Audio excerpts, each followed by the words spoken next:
Assalamualaikum, Disha family and welcome back to another vlog. I hope कि तुसी सब ठीक होगे, खुश होगे, अपने घर दे विच आबाद होगे।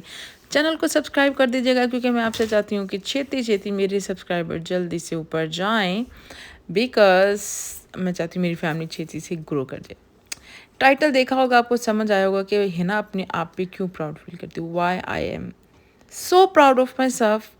कि इसकी वजूहत क्या हैं। पहले तो ये देख लो, मैं अली को वैक्यूम करना सिखा रही हूँ क्योंकि इस कारपेट के ऊपर है ना वैक्यूम होता नहीं है, तो इसलिए ना मैं इसको सिखा रही थी। ईशा यहाँ पे लंच प्रिपेयर कर रही है क्योंकि उसने बोला मामा आज आप रेस्ट करें। तो अल्हम्दुलिल्लाह मैं अपने ऊपर क्यों इतना प्राउड फील करती हूँ, कैसे प्राउड मुझे अपने ऊपर हुआ। ये डिशेज ने मैंने वाश करके रखी थी। सॉरी, तुम है ना सोचना उन्हें भांडे भी धोते नहीं।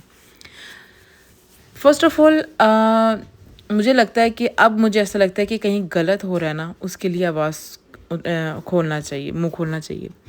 रिसेंटली अभी एक हैपन हुआ था बस स्टॉप के ऊपर। जब मेरे बच्चे स्कूल से वापस आ रहे थे तो उन्होंने बोला कि मामा बस ड्राइवर ने किसी एक स्पेशल नीड बच्चे को, वो भी बस के अंदर ही बैठा हुआ था, मारा उसको। तो वहाँ पे और भी बहुत सारी औरतें थी but they are new almost. तो उन्होंने उनको इस चीज़ का शायद डर था कि हम कुछ एक्शन लेंगे तो कुछ मसला न हो जाए। तो मैंने पर लेकिन मुझे पता था कि आज उसने ड्राइवर की इतनी हिम्मत हो गई है कि बस के अंदर कैमरा भी होता है, सब कुछ होता है। उस हिम्मत के बावजूद उसने उस बच्चे को मारा। पर मैं उस बच्चे के अंदर एक नेक्स्ट लेवल अपने बच्चों का दिख रही थी कि अल्लाह ना करे उन्होंने वो मेरे हैदर को मारे या बच्चों को मारे। तो मैंने बोला नहीं। देन मैंने प्रिंसिपल को कॉल की तो मैंने उसको 2 ही लाइनें बोली। मैंने कहा ये हैपन हुआ है, are you going to take the action, और मैं कॉल करूँ कि तुम एक्शन ले रही हो कि मैं। तो कहती है कि वो तुम्हारा बच्चा था। मैंने कहा वो तो तुम क्या, मैंने मतलब तुम इंग्लिश में बात हो रही थी, गोरी थी। तो मैंने बोला कि अब आप क्या चाहती हैं कि मैं अपने बच्चे की बारी का वेट करूं कि वो मेरे बच्चे को मारेगा तो ही मैं उसके ऊपर एक्शन लूँ। कहती नो नो नो, आई डर दैट डजंट मीन्स कि मैं इसके ऊपर बात कर रही हूँ। आप, आई रियली अप्रिशिएट। उसने साथ ही बात चेंज की, उसने उसके ऊपर एक्शन लिया, वो बंदे को सस्पेंड कर दिया। तो उसके बाद क्योंकि मैं एक चीज़ सोच रही थी कि मुझे ना अब किसी से भी किसी भी चीज़ से डर नहीं लगता। कि मुझे लगता है कि कहीं अब ना मुंह बंद करना वो गलत बात है। वहाँ पे मैं अपने साथ खुद अब्यूज़ कर रही हूँ अपने आप को। कहीं पे मैं बहुत सारी जगहों पे अब अगर जैसे फ्रेंडशिप का मुंह देख के या कोई ऐसे रिश्तेदार का मुंह देख के मुझे जहाँ पे नहीं बोलना वहाँ पे मैं हाँ बोल देती हूँ। वहाँ पे भी मुझे लगता है कि हिना गलत है, लेकिन समहाउ मैं अपना टाइम लेकर मैं उस बंदी को कॉल करके ज़रूर कह देती नो दिस इज़, मैं ऐसा सोच रही थी लेकिन मैंने पहले आपको कुछ और बोला है, लेकिन मैं चाह रही हूँ कि इसका फ़ैसला ऐसा होना चाहिए। तो मैंने अब ये चीज़ को बहुत अच्छे से चेंज किया अपने आप को। मैंने अब लोगों का फेस देखते हुए मैंने बहुत सारी चीज़ों को नो बोलना सीख लिया है। अपनी लाइफ में नो बोलना सीखें क्योंकि ज़िंदगी में नो बहुत ज़्यादा ज़रूरी है। अच्छा जी, ये हैदर साहब अपना क्या कहते हैं एक्सरसाइज कर रहा है, अपनी डोले शोले बनाने के चक्कर कर रहा है और ये उठा है।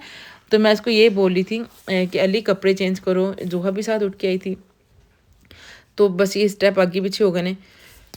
इसके साथ भी जोहा भी, आपको मैंने बताया ना कि अली जोहा को बहुत सारे उल्टे काम सिखाता है लड़कों वाले कि ऐसे ऐसे हम फाइटिंग करेंगे, मैं आपको ऐसे सिखाऊंगा। ये उसको सिखा रहा है कि ऐसे इसने करना है। तो उसको बोल रहा था कितने तुमने पुशअप करना है, तो मैं यहाँ पे बैठ रहा हूँ, मैं तुम्हें देख रहा हूँ। वो साथ फिर अपना काम शाम करने लग गया। तो यहाँ पे जनाब ऐसे कोई ग्रोसरी करके नहीं आया जनाब, ऐसे चल रहे हैं गार्बेज उठन। मेरे ना ब्लैक गार्बेज वाले जो होते हैं ना वो हो गए थे ख़त्म।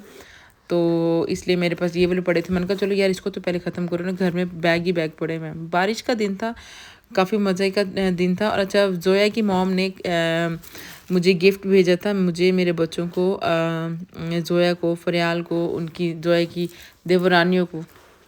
ये बहुत बड़ी बात होती है। आप कुवैत में बैठी आंटी, हम सबका ख्याल रखिए आंटी। अल्लाह पाक आपको सेहत दे। मुझे पता है जोया ने बताया था, मेरे ब्लॉग्स भी देखती हैं ऑन एंड ऑफ, लेकिन जब भी आप मेरा ब्लॉग देखिए इसके लिए बहुत ज़्यादा शुक्रिया। ਉਹਦੇ बाद फिर मैनू फरियाल का मैसेज आ गया है ना, डैड के घर में ना दावत ही तो खाना है, मुझे आपको पास करना है। तो मैंने कहा ठीक है। तो she drop some food as well. ये ईशा ने बिरयानी निकाल ली थी। तो फिर मैं एक क्या कहते हैं चिकन बीफ मटन था, सॉरी मटन, या पता नहीं बीफ, मुझे यकीन करें मैं तो इतनी पुअर हूँ, इतना ख्याल नहीं आता। तो मैंने ना उसमें क्या उसके अंदर चावल उबाल के सुटा के रंग पा के बिरयानी मसाला सूट कर मैंने इसको दम पे लगा दिया। तो फिर 2-3 सालन और बड़े हुए थे। मैं बस अल्लाह पाक आपकी रिस्क में बरकत दे। थैंक यू सो मच, आप लोगों ने मुझे याद रखा। और प्लीज़ प्लीज़ प्लीज़ मैं कह रही हूँ कि छेती छेती मनु 5000 सब्सक्राइबर चाहिए ने। मेरे चैनल को शेयर कीजिए। आई नो आप लोग मेरे ब्लॉग्स देख रहे हैं और पूरे देख रहे हैं। I really appreciate it. Allah पाक आपको इसका अजर दे। और इंशाल्लाह मैं आपको यूट्यूब की इनकम का भी बताऊंगी। मेरी यूट्यूब की इनकम आ चुकी है। इंशाल्लाह व्लॉग बनाऊंगी बच्चों के साथ बैठ के। जब बच्चों के पास टाइम होगा तो वो आपको स्टेप बाय स्टेप भी बताऊंगी। यहाँ पे मैंने क्योंकि ग्रीन टी पीने की कोशिश करी थी, मेरे का ज़्यादा ओवर ईटिंग हो गई है। तो अल्हम्दुलिल्लाह ये ड्रामा कौन कौन देख रहा है, एक जिन की शादी और पता नहीं कुछ ऐसा नाम था, मैं बच्चे हम सारे बैठ के देख रहे थे। और बच्चों के साथ ये टाइम मुझे बहुत मज़े का लग रहा था। और सबसे अच्छी बात ये कि बच्चे उर्दू वाले ड्रामा देखना शुरू हो गए अल्हम्दुलिल्लाह। Thank you so much for the watching. I hope आपका अच्छा लगा होगा ब्लॉग।